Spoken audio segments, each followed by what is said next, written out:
Surfing in numbers is considered safety in numbers when it comes to sharks. But in February 2015, Tadashi Nakahara was sitting on a surfboard right in the middle of his group of friends. Unlucky for him, a 13-foot great white ignored all the other surfers once it locked its eyes onto him. In an instant, Tadashi was thrown into the air and was in for the fight of his life. Hit like and subscribe. This is Fierce. On February 8, 2015, Jabez Reitman was surfing at 7 Mile Beach in Australia's New South Wales. He was sitting on his board when suddenly something leapt out of the water right next to him. It was a shark. It grabbed his hip and pulled him off his board. Jabez was dragged underwater where the shark readjusted its grip on him and tugged him down once more. He fought back and made a break for the surface. Once he felt the fresh air on his face, he grabbed his board and paddled furiously back to the shore. He didn't dare look back and covered the 60 meters in seconds. Blood trickled down his back from his shoulder, and his friend came to his aid. Luckily, the shark hadn't severed any major blood vessels. Jabez was able to walk to his car and drive himself to the hospital where he was patched up. He was lucky to be alive. But the very next day, just 12 miles south at Shelly Beach, another surfer wasn't as lucky. 41-year-old Tadashi Nakahara was born and raised in Japan, but had spent years living in Australia. The stunning beaches, incredible surf, and outdoor lifestyle drew him to the country, and he worked in a number of jobs as a chef and a cleaner before settling as a surfboard distributor and shaper at the Webster's Ballina surf store. Previously, he had spent 10 years on the Gold Coast in a similar job, but moved to New South Wales when that company went bust. He was saving his money to visit his young son, who was living back in Japan with his mother, Tadashi's ex-wife. His son is who he lived for. When he wasn't busy working, he squeezed in as much surfing as he could. It was his passion, and he was considered one of the surfing community, and was well known both on the Gold Coast and now New South Wales. He had an infectious smile. It was a Monday morning on February 9, 2015, and Tadashi joined others out in the surf at Shelly Beach near Ballina. He was amongst a group of 4 others, all good friends and regulars at the spot. As they sat there on their boards, bobbing about on the surface of the sea, a dark shadow approached them from further along the coastline. Nobody saw this ominous figure beneath the waves. It was enormous and on the hunt for prey. As soon as it decided to come in to investigate, Tadashi's fate was sealed. He had no idea that he was living his last moments.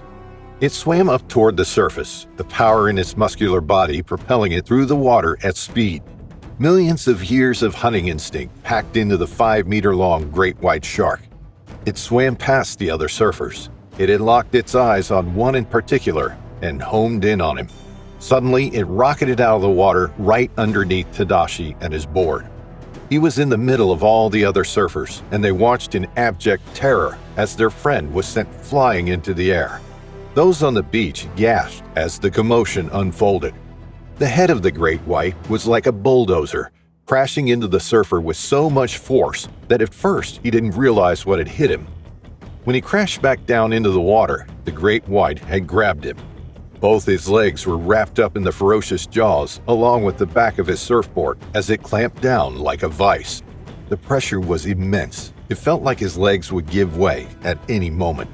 The water bubbled and boiled, and his friends rushed to his side, risking their own lives and limbs to rescue Tadashi. He cried out for help as the shark shook him mercilessly from side to side.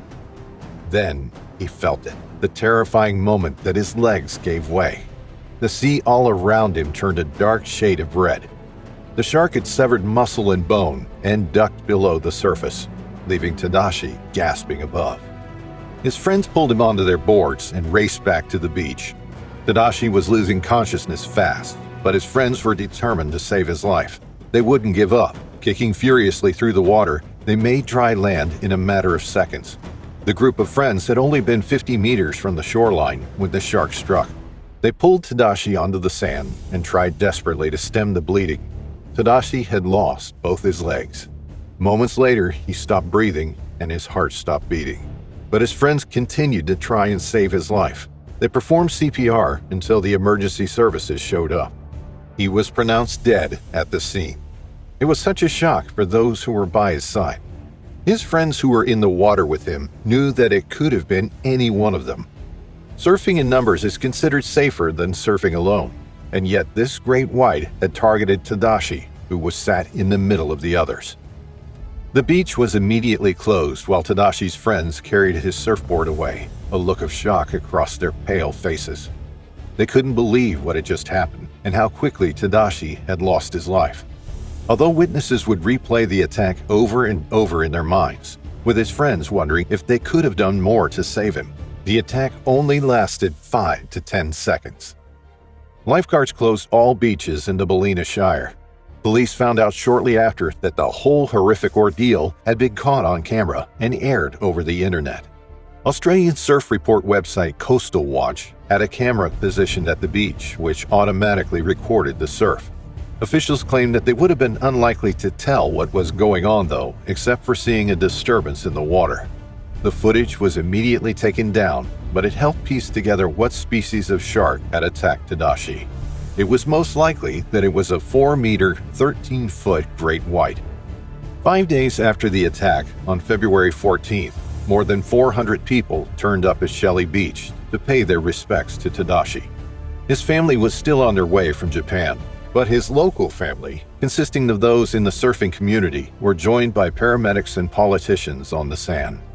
While children lay flower petals on the ground, someone strummed the guitar and sang Louis Armstrong's "It's a Wonderful World" as incense burned in the gentle breeze.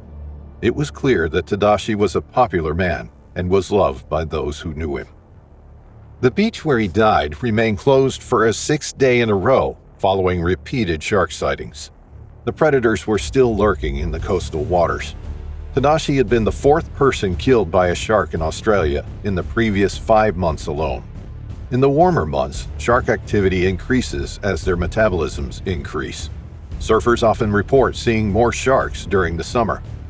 However, great whites specifically tend to move to that area during the winter months following the whale migration. New South Wales has shark nets stretching across 51 of its beaches, but these have done little to repel shark attacks and stop fatalities. They are notorious for killing untargeted wildlife, such as turtles, dugongs, and dolphins. After the loss of Tadashi, the debate about shark attacks and water safety was struck up again. It was clear that something needed to be done. Surfers weren't ever going to give up their passion, and the oceans belong to the marine life that lived there. Therein lies the conundrum.